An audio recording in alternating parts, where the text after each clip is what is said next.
I have never pulled a Dominic Toretto over train tracks, but even everyday vehicles experience wear and tear. Sonya, do you have any tips on how to maintain proper vehicle care? I actually do.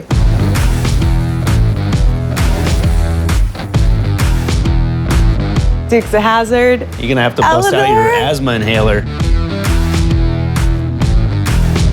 Looking at all these iconic cars, it is crazy to think about the demand that they go through on set during these scenes. The wear and tear is incredible. Sonya, do you have any tips on how to maintain proper vehicle care? I actually do. First, you want to make sure that you let your car warm up before you just take off. By doing that, you actually let the engine oil circulate and get up to operating temperatures, especially on cold days. I have never once done that. You have to wait for the engine to warm up. I throw the car in drive before I even turn the key in the ignition. I do not waste time. Second, you want to make sure that you're always using the parking brake. That I do. Great, that's great. So even if you have an automatic transmission, you want to make sure that you're using the parking brake because it actually reduces the stress on the transmission. Next, you want to make sure that you keep your gas tank at least a quarter tank full, not run it on empty. No?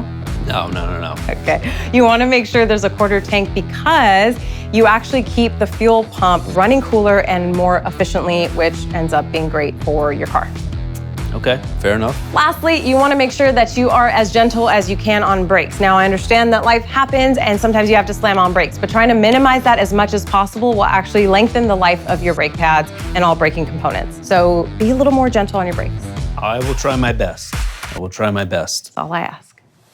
Car maintenance is something everyone should keep in mind. Next stop, Asheville, North Carolina. We'll be racing virtual cars, meeting a new feathery friend, and more. Join us for more fun and fascinating car tips at CarShieldTV.